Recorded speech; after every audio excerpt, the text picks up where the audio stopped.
Bonjour à tous et merci de nous rejoindre sur le studio Orange des Sommets du Digital.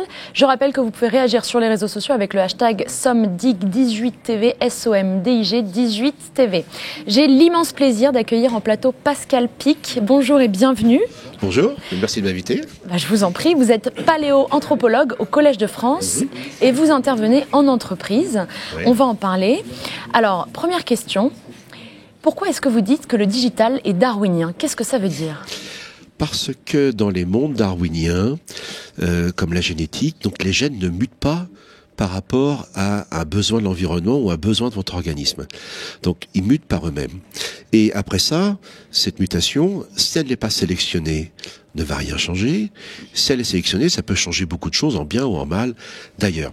Donc on est là sur le schéma schumpeterien, d'ailleurs, qui s'était inspiré de Charles Darwin, entre l'inventeur, l'entrepreneur, entre l'invention et l'innovation. Et pardon pour le terme, ça s'appelle la contingence. C'est-à-dire que quand quelque chose apparaît, ça ne correspond pas forcément à une nécessité, mais si ce n'est pas pris, ça change rien au monde. Si c'est pris, ça change le monde. Twitter étant, sans faire de publicité, un excellent exemple. Et c'est ça les mondes darwiniens, c'est qu'aujourd'hui, des start-upeuses, des start-upers ou des gens, il n'y a pas forcément que des jeunes, bien sûr, dans tout ça, peuvent, avec ces outils qui sont le smartphone, parce que c'est ça qui a changé les choses. C'est que nous avons un outil de production. Avec la connectivité, on peut trouver des tas d'applications, même des financements en ligne, qui font qu'avec du génie, de la créativité, mais peu de moyens, créer quelque chose qui peut complètement, pardon pour le terme, je ne l'aime pas, mais disrupter un monde total. Ce qu'on appelle l'ubérisation de l'économie et de la société, c'est ça, c'est une application qui peut complètement changer un champ économique et social. Alors quel est le lien entre l'anthropologie, la paléo-anthropologie et les entreprises ? On n'a pas arrêté d'entendre il faut de l'humain, il faut de l'humain. Bah oui, mais venez voir les sciences humaines et les anthropologues, mes chers amis. Bien évidemment, ce sont des enjeux qui sont très clairs et c'était très bien dit dans différentes communications, et la mienne je crois aussi, c'est que avant tout, les techniques sont là, elles offrent de nouvelles possibilités, mais c'est comment des groupes humains intelligents tout seuls, ça sert à rien. L'intelligence, vous savez, on parle chez nous, les anthropologues, de cerveau social. Le cerveau social, c'est fait pour vivre avec les autres. Il fait des tas de choses au cerveau, mais c'est la fonction première. Et aujourd'hui, en effet, on comprend que l'anthropologie est une discipline qui, en plus des disciplines techniques nécessaires, du management, gestion de l'innovation, les fonctions support, ça c'est nécessaire, mais elles sont devenues tellement techniques qu'elles ont perdu effectivement cet aspect essentiel que l'innovation et l'adaptation qui en sont la conséquence dépendent avant tout d'un groupe et sa façon de travailler et de faire émerger donc des innovations.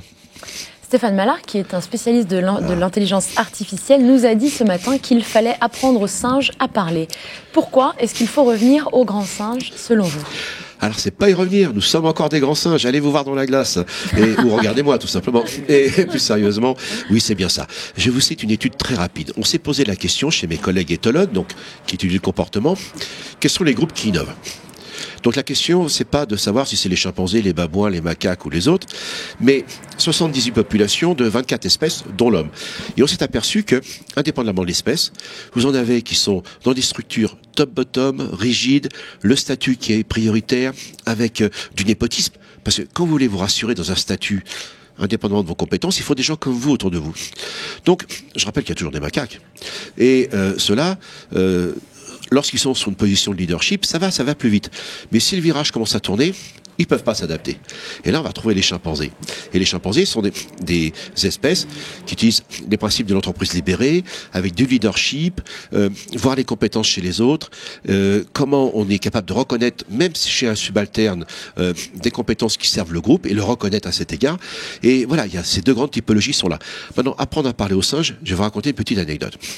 Je suis avec mes amis roboticiens et ils me disent, nous sommes en France, le pays de Descartes, ils disent, on a toujours la main sur la prise de courant.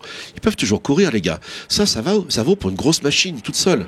Mais maintenant, vous mettez des petits robots, des nanobots ensemble, et qui ont des algorithmes auto-apprenants, ce qui donne des robots collaboratifs aussi, les cobots qui sont plus gros. Eh bien, ils vont inventer leur propre système qu'on appelle, pardon pour le terme, à terme, système autocatalytique. Donc voilà l'histoire. On a appris le langage gestuel aux chimpanzés. Le langage est sourd et muet. Donc on s'est dit, on va les mettre ensemble, on va voir s'ils vont communiquer. Mais bien sûr qu'ils communiquent. Et au bout d'un moment, ils inventent leurs propres termes. Avec le langage sourd et muet. Ouais, mais ils inventent leurs propres termes. Que les chercheurs ne comprennent pas. Ne comprennent plus.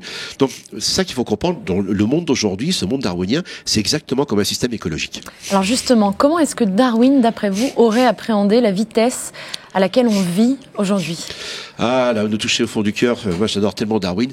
Mais Darwin disait, la nature ne fait pas de saut.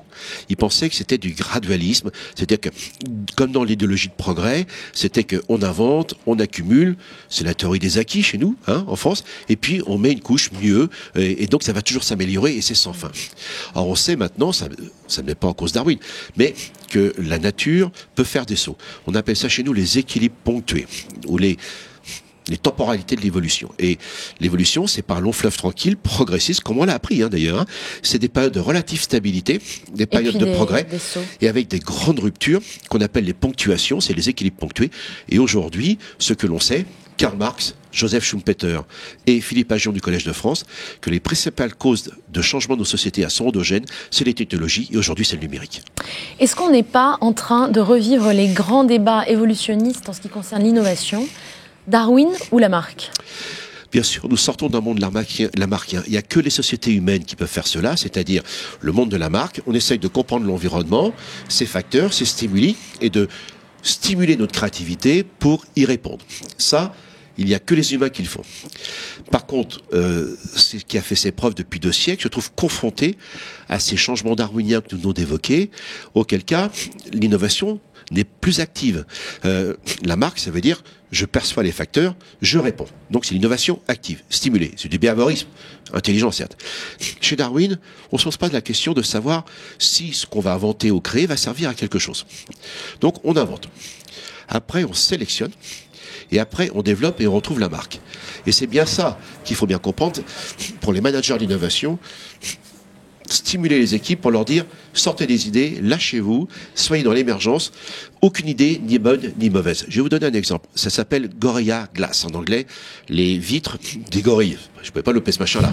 Donc, ils avaient fait une innovation avec des verres solides et non rayables. Ils n'ont pas trouvé de marché. Donc, ils avaient inventé, mais ils n'avaient pas innové.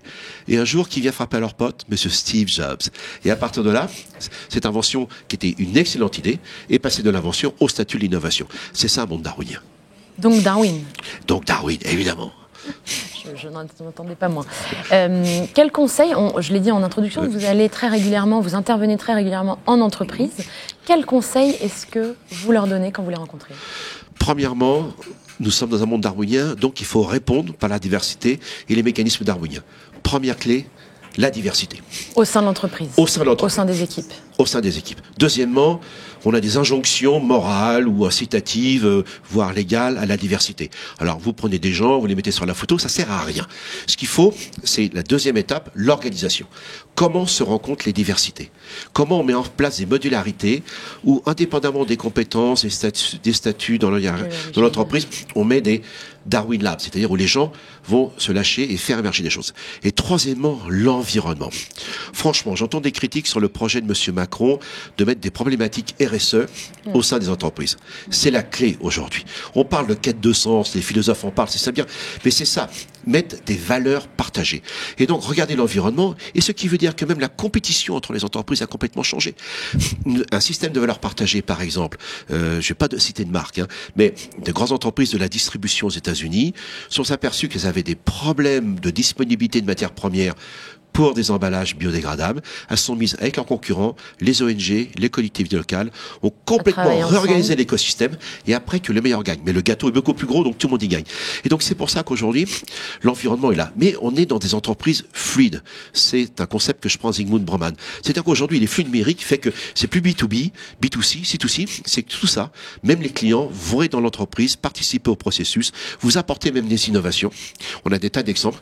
Et c'est ça aujourd'hui qui fait qu'on passe de l'entreprise solide avec ses positions et ses fonctions à l'entreprise liquide. Dans un solide, vous le savez, vous avez fait un peu de physique dans votre jeunesse, quand un atome vibre, c'est le mouvement brownien, il fait vibrer ceux qui sont d'un côté mais pas les autres. Dans un mouvement liquide, les molécules changent, se conforment à l'environnement et modifient en même temps l'environnement. Vous avez parlé de Darwin Lab pour libérer la créativité. Ouais. Ça passe par quoi? Quel conseil, quel first step pour une entreprise pour libérer la créativité? Ça ressemble à quoi un Darwin Lab? Un vrai leadership. Plus vous voulez libérer l'entreprise et les initiatives et les collaborations, plus vous devez avoir leadership et plus vous devez avoir, j'aime pas le terme de vision, mais quelque chose qui donne du sens. Dans une entreprise, si vous avez une problématique RSE, par exemple sur le réchauffement climatique, par exemple, écoutez, il n'y a aucune raison que le PDG, les actionnaires ou les manutentionnaires soient plus compétents que vous sur ces compétences qui sont extra-entrepreneuriales. Mais à partir de là, vous créez un système d'échange où vous valorisez les collaborations. Et aujourd'hui, les jeunes vont être évidemment ceux qui, et on le voit bien avec les startups, et ils viendront dans l'entreprise parce qu'il y aura ces valeurs partagées. Et ensuite, ils partiront. Mais c'est comme ça. C'est une société fluide avec des valeurs. Rendre les entreprises plus horizontales. Je dirais pas ça, parce que c'est pas une contestation de la hiérarchie. C'est une manière. Non, il faut moins de chaînons, je suis d'accord avec vous. Mais il n'y a aucune société humaine ou de singe qui n'a pas de hiérarchie.